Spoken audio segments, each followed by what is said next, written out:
Hello and welcome back. Today I want to talk about holding the buckler.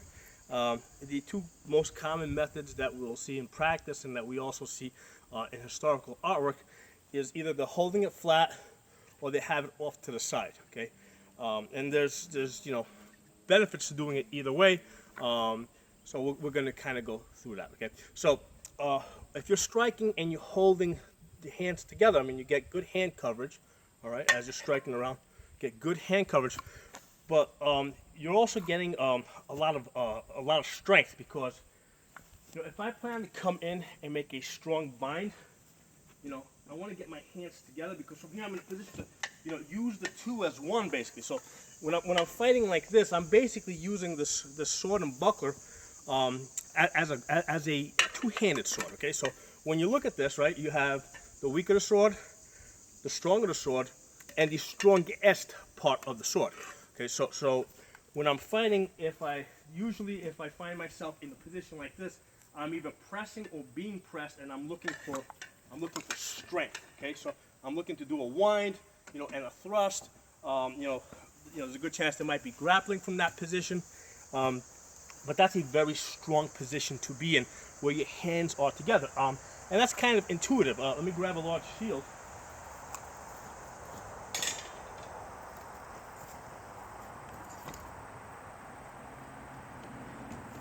Even with the large shield, right? If I'm going to, now this is a strap shield, so I have a lot of strength here where I can, if I'm doing a press, I can press in. But if I want a little bit extra strength, or I feel like this corner is about to come in, I can take my pommel or even my forearm, and brace it up against the shield. So it's kind of intuitive to get your hands together on your buckler if you want extra strength. So that shouldn't be very surprising. I mean, people, if you give people a sword and a shield and you throw them into a shield wall and tell them to do a press, they're very naturally going to resort to that, especially if it's a center grip shield, which tends to flip around. They're definitely going to get their pommel on the edge of that shield to keep it from flipping. Okay, put this back down.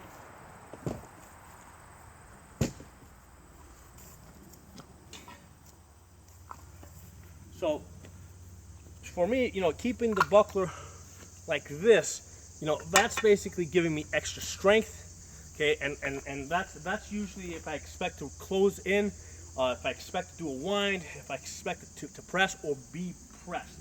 Okay, now if I am planning to fight somebody, a little bit more distance, if I'm planning to to fight a more tactical fight where I'm basically baiting them, coming out, throwing a strike there, moving around, if I don't want to commit to the fight, if I'm fighting a fight where I kind of want the other person to make a mistake, or if I want to take my time and feel them out, I'll typically hold the buckler flat. And the reason is because I get that cone of defense.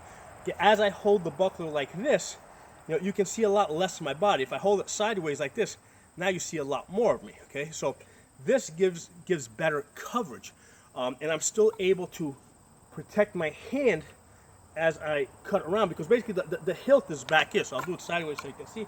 You can see how, as I'm striking, my hand is still behind the buckler, and it's really hard for somebody to come over and hit my hand unless unless they step to the side or get a better angle, or throw maybe some type of a Strutz how or a Winker how. I mean, yes, there is ways to get around the buckler, but if I'm holding it like this, I get much better coverage, and I can fight around the buckler. Okay, so those are my thoughts on that. I think both ways are good. Both ways are seen in historical artwork. If I'm coming in and I'm looking to make a press and wind and and finish this fight and very quickly, I'm going to come in like that. Like if I'm executing, let's say, the first or second play of Lignitzer, but if I'm executing, let's say, the fourth play of Lignitzer, which involves a lot more cuts from side to side, right? If I'm going to be doing a lot of that, I want to keep the buckler flat. First of all, it's a lot less work, because if I'm going like this and then like this and then up like that, this thing keeps moving back and forth around. It's just a lot faster for me to go from just roll it around like that. This way the buckler is moving less, so it's just faster. I think both ways are correct. They're both seen in artwork. Try. I suggest to people that they get good at fighting either way, and just know what the strengths and disadvantages of each are.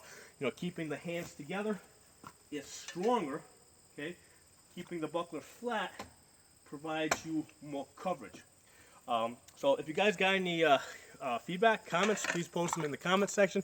If you like this video, give it a thumbs up. If you're not a member, subscribe. I'll see you guys next time.